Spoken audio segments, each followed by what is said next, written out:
Bonjour et bienvenue. Aujourd'hui, on s'attaque à un sujet à la fois universel et très intime. Un sujet qui nous concerne tous, mais dont on parle finalement assez peu. Les soins palliatifs. On a tous des images en tête, souvent lourdes, parfois complètement fausses. L'idée, aujourd'hui, c'est un peu de déconstruire tout ça. Oui, et de regarder ce que c'est vraiment. Exactement. Et pour cette exploration, on a mis la main sur des documents vraiment très complémentaires. D'un côté, on a le cadre officiel, un document du ministère de la Santé français pour comprendre comment la société s'organise. Ensuite, on va plonger au cœur des familles avec une étude observationnelle assez poignante sur ce qu'elles traversent. Et enfin, on fera un bond dans le futur, presque dans la science-fiction, avec un article de recherche qui se demande si l'intelligence artificielle pourrait nous aider à mieux vivre nos derniers instants. Un programme assez dense. Oui. Notre mission, c'est de dresser un tableau à 360 degrés. On va partir de la loi pour arriver à l'intimité d'une chambre et de là explorer les frontières de la technologie et de l'humain. C'est un sacré voyage. Allons-y. Alors, commençons par la base de la base. Quand on parle de soins palliatifs, de quoi parle-t-on exactement d'un point de vue officiel? Le document du ministère est très clair là-dessus. Ce n'est pas juste gérer la faim. C'est le point de départ essentiel. Il faut vraiment sortir de l'équation soins palliatifs égale mort imminente. La définition officielle parle d'une approche globale. Alors oui, bien sûr, il y a le soulagement de la douleur physique, ça c'est non négociable. Mais elle insiste tout autant sur l'apaisement de la souffrance psychologique, sociale et même spirituelle. C'est une prise en charge de la personne dans toutes ses dimensions, pas seulement de son corps malade. D'accord, donc c'est une philosophie de soins en fait. Mais concrètement, en France, comment ça s'organise? On entend souvent dire que c'est un droit. C'est plus qu'un droit, c'est garanti par la loi depuis 1999. Mais la question du comment, elle est cruciale. Sur le terrain, ça prend principalement deux formes. D'un côté, il y a ce qu'on appelle les unités de soins palliatifs, les USP. D'accord. Il faut les voir comme des services hospitaliers de pointe, vraiment dédiés à ça, avec des équipes ultra spécialisées. C'est là qu'on va gérer les cas les plus complexes, accompagner les familles, et même proposer ce qu'on appelle des hospitalisations de répit, Des hospitalisations de répit? c'est-à-dire pour donner une pause aux aidants, Exactement. pour que les familles puissent souffler quelques jours en sachant que leur proche est, voilà, entre de bonnes mains. Hmm. Mais bon, se modérer ses limites. On ne peut pas créer des USP partout. Et c'est là qu'intervient la deuxième structure, les LISP, les lits identifiés de soins palliatifs. D'accord. Là, l'approche est différente. On ne crée pas un service à part. On identifie des lits au sein d'autres services, comme la gériatrie ou la cancérologie, et on forme les équipes sur place. Ah, donc l'idée, c'est de diffuser la culture palliative dans tout l'hôpital plutôt que de la cantonner à un seul service. C'est plus une stratégie d'infusion, en quelque sorte. C'est tout à fait ça. L'objectif est de ne pas déraciner le patient et d'assurer une prise en charge de proximité. Les deux systèmes sont complémentaires. Bon, ça, c'est le cadre, la structure, c'est clair. Mais ce qui se passe à l'intérieur de ce cadre, au niveau humain, c'est une autre histoire. Et c'est là que l'étude sur les comportements familiaux, qui a suivi près de 650 familles, devient absolument fascinante. Elle nous fait passer du plan à la vie réelle. Et la vie réelle, selon cette étude, est pleine de paradoxes. Le premier point, c'est la description d'une détresse très particulière. Les familles décrivent une sorte de bulle. Un témoin parle d'être hors temps, hors vie normale. Ah oui. Le monde extérieur continue de tourner, mais pour eux, tout est suspendu, rythmé par la maladie. Il y a aussi cette souffrance dont on parle peu, de la transformation physique du proche. C'est très dur de voir un visage, un corps qu'on aime, devenir méconnaissable. L'étude cite cette phrase terrible d'une mère à propos de sa fille. Elle n'est plus qu'un cadavre. Oh là là, C'est d'une violence inouïe. c'est ça. On imagine la douleur derrière ces mots. Mais l'étude va plus loin, elle a identifié un mécanisme de communication très surprenant.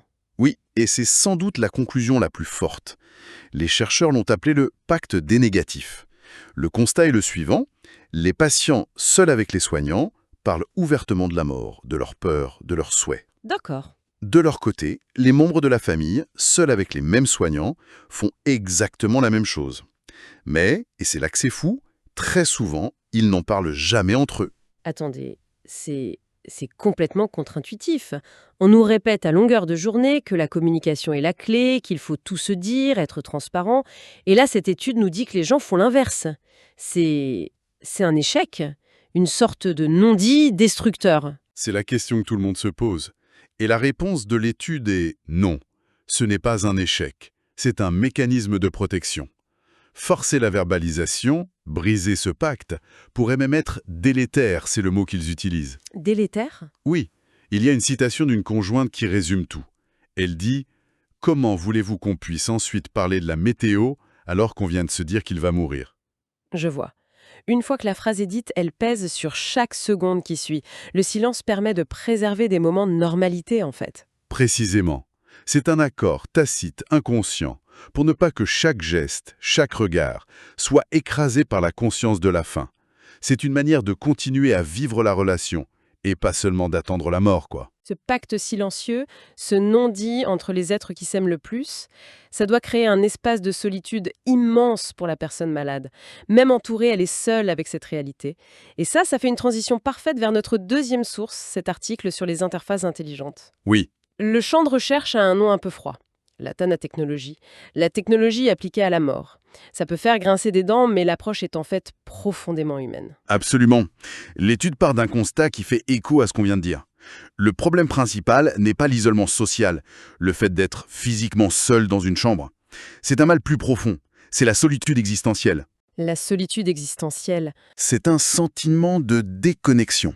Déconnexion de soi-même, de son corps, de son histoire, déconnexion des autres malgré leur présence, et déconnexion du sens de la vie. L'étude rapporte un chiffre qui donne le vertige. 92,6% des professionnels en soins palliatifs estiment que cette forme de solitude est très répandue chez leurs patients. C'est énorme. C'est donc ça le problème de fond. Et pour y répondre, il faut d'abord le comprendre. Comment les chercheurs s'y sont-ils pris? Alors ils ont fait un travail d'une finesse incroyable. Ils ont mené des entretiens très longs, très approfondis, avec 14 personnes en phase terminale, pour essayer de cartographier les besoins qui se cachent derrière ce sentiment. Et ils en ont identifié 4 grandes dimensions. D'accord, alors allons-y une par une. La première. La première dimension est d'ordre psychologique et émotionnel. C'est le besoin de donner un sens à sa vie, de la raconter, d'en devenir le conteur final. C'est une quête de cohérence. L'un des participants, P4, a cette phrase qui m'a marqué. Il craignait que ces réfutations philosophiques de Hegel ne soient emportées dans la tombe avec lui. C'est fascinant. Sa peur, ce n'est pas de mourir, c'est que ses idées meurent avec lui. C'est la peur de l'effacement intellectuel. Exactement. Et dans cette même dimension, il y a aussi le besoin de régler les affaires inachevées. Ça peut être de grandes choses, mais c'est souvent très simple. Dire un dernier merci, demander pardon. Boucler la boucle. Ok, ça c'est pour l'esprit. Et la deuxième dimension, la deuxième est beaucoup plus terre à terre, les besoins pratiques et de contrôle. Quand on perd toute autonomie, le moindre petit choix devient un acte de résistance. Un participant, P13, parlait de l'angoisse qu'il ressentait à devoir décider s'il fallait placer la tasse à gauche ou à droite de son lit. C'est bouleversant. Parce que c'est sa dernière parcelle de pouvoir sur le monde, sa dernière preuve qu'il existe en tant qu'agent. La position d'une tasse devient un enjeu existentiel. C'est tout à fait ça. La troisième dimension est sociale et existentielle. C'est le désir de laisser une trace, de combattre l'oubli. Un autre participant, P10, voulait laisser une empreinte de sa main dans de l'argile, comme preuve physique que j'étais là. C'est presque préhistorique comme besoin. Oui. Et dans cette catégorie, il y a aussi ce que l'étude appelle joliment un adieu poétique. Le désir de voir un dernier coucher de soleil, de sentir une dernière fois l'odeur de la pluie. Des expériences sensorielles pour dire au revoir au monde. Et la dernière dimension, la plus profonde, j'imagine? C'est la dimension spirituelle et transcendantale. Ça commence souvent par une remise en question de ses croyances, de sa foi, puis ça peut évoluer vers une contemplation de l'immensité, du cosmos. Et pour certains, l'étape ultime, c'est de ressentir un sentiment d'unité avec le tout, comme si les frontières de l'individu se dissolvaient. C'est la transcendance ultime de la solitude. Ne plus se sentir seul parce qu'on se sent faire partie de tout. D'accord. On a donc ces 4 besoins incroyablement profonds et humains. Être le compteur de sa vie, garder un minimum de contrôle, laisser une trace et se connecter à quelque chose de plus grand. La question à 1 million, comment est-ce qu'un bout de code, une IA, peut bien répondre à ça sans être complètement à côté de la plaque, voire insultant? Et c'est là que l'étude propose un virage à 180 degrés par rapport à ce qu'on imagine.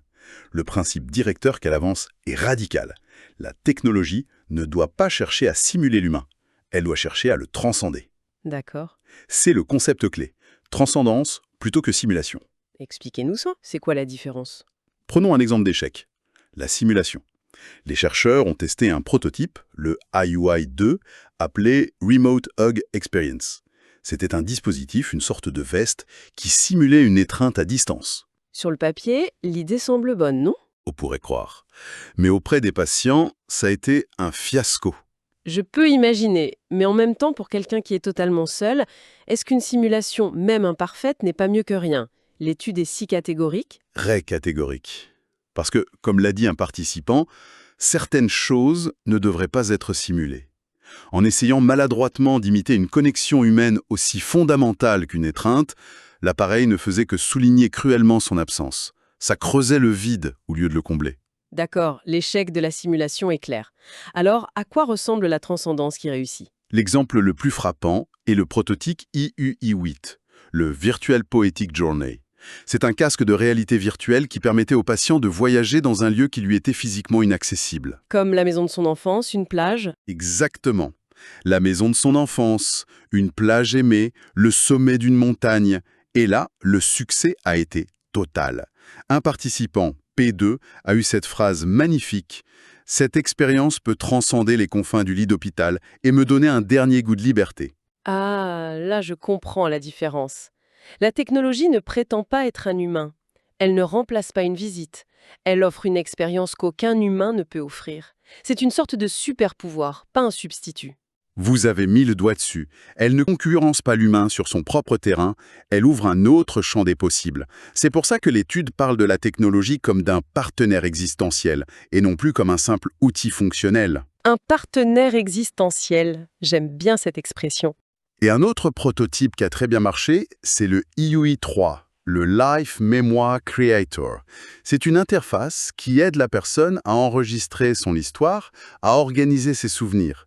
Elle répond directement au besoin d'être le conteur de sa vie. L'IA ne simule pas une oreille attentive, elle fournit un outil surhumain d'archivage d'une vie entière. Cette vision est vertigineuse et finalement assez optimiste. Mais c'est une vision pour demain ou après-demain.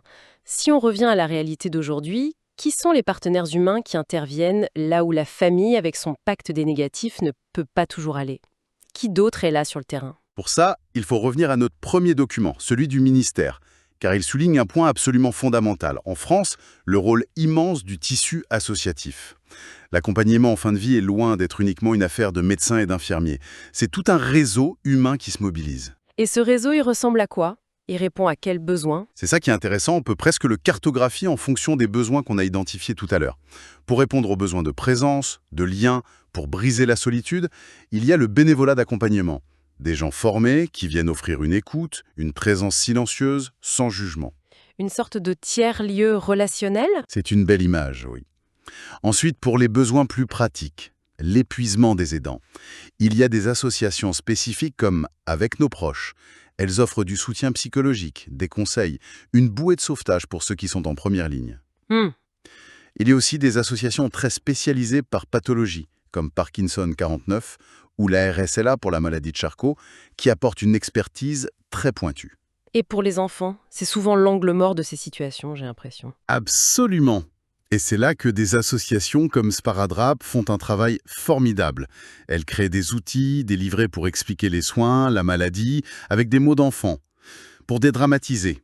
Et enfin, il y a l'après. Pour ceux qui restent, le besoin de soutien ne s'arrête pas. Des associations comme Empreinte se consacrent entièrement à l'accompagnement du deuil. Le document mentionne même Elisabeth Kubler-Ross, la grande pionnière des soins palliatifs, dont le travail a inspiré tout ce mouvement. C'est incroyable de voir ce maillage. On est donc parti des structures très officielles, la loi, les USP. On a ensuite ouvert la porte de l'intimité familiale pour découvrir ce surprenant pacte des négatifs. De ce silence, on a plongé dans la solitude existentielle pour voir émerger une vision où la technologie, loin de singer l'humain, pourrait nous aider à transcender nos limites. Et on boucle la boucle en revenant au réseau humain bien réel qui tisse du lien aujourd'hui. Ce qui est frappant, c'est de voir comment ces sources se répondent. Le pacte des négatifs nous montre qu'il y a des territoires où la parole directe entre proches ne peut pas ou ne doit pas s'aventurer, pour protéger la relation. C'est une frontière du langage. Exactement. Et l'article sur la technologie nous suggère, en creux, que c'est peut-être précisément dans cet espace-là qu'elle a un rôle à jouer. Non pas pour forcer la porte de ce silence, mais pour offrir un autre chemin. Une aide pour mettre le point final au récit de sa vie quand les mots avec les proches deviennent trop lourds. Et ça nous laisse avec une dernière pensée, une question à importer. Cette idée de Life Memoir Creator, de laisser une trace. Si une technologie nous donnait la possibilité de préserver et de transmettre une seule chose de notre passage sur Terre, quelle serait l'unique histoire, l'unique idée ou le seul sentiment qu'on voudrait absolument s'assurer de ne pas voir disparaître avec nous?